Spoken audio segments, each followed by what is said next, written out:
Jason Barbour. Morning, Jason.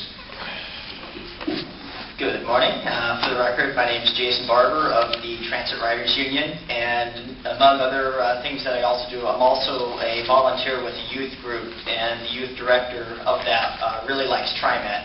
I'm just bringing this up to say something about something that was discussed very briefly here earlier this morning, and that was the beanbag shooting of the 12-year-old. And I really do think that TriMet actually should care about this. One of the reasons is TriMet is also used by people who are making their lives better, or they're turning their lives around because maybe they've done something previously in their life that they're not proud of. They realize, hey, wait a minute, I need to make some changes, and sometimes one of those that they either decide to do, or maybe a court says, you need to do this, as they start riding public transportation.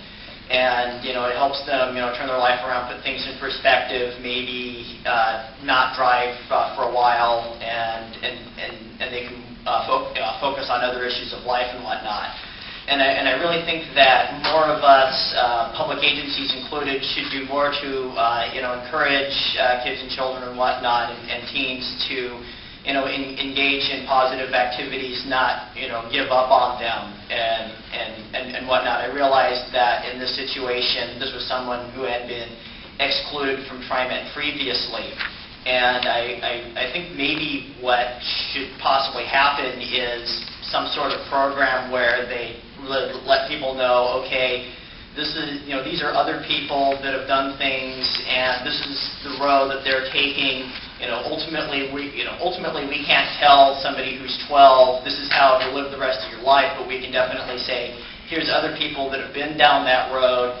This is where we think this road is going for you. You have a choice that you can make, and ultimately it's up to them to make it. If they do make it, this is what happens. If they don't make it, this is what's going to happen.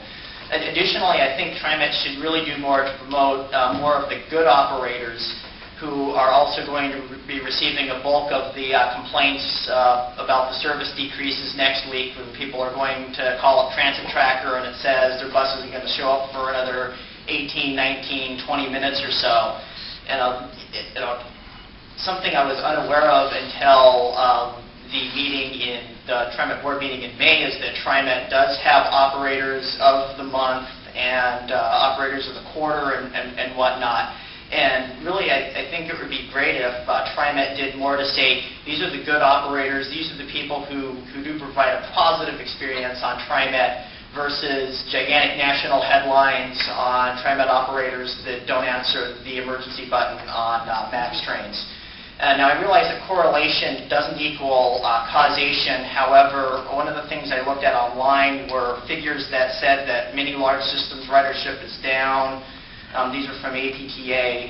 But then also in Phoenix, the bus ridership is way down. And one of the things they've done was do a massive cutback on many of their service hours and frequencies and whatnot. Whereas some of the bus-only agencies in, of all places, Washington State, one of them being right across the border, are either flat to a little bit up. So, I'm not sure if that is anything. And as a final comment, as midday and weekend service decreases, I really think that TriMet Line 14 should be placed back onto the transit mall, because making transfers are going to become more and more important as service frequencies decrease. And more people are getting on a bus and they get down to the Morrison stop here, and the operator says, this is my last stop, and it causes maybe a 4-block walk, and in that 4-block walk, the 14 that's leaving, and there isn't going to be another one for 17 or 20 or half an hour in terms of some of the off-peak times that bus runs, end up barely missing that particular bus. Thank you. Okay. Thank you, Jason.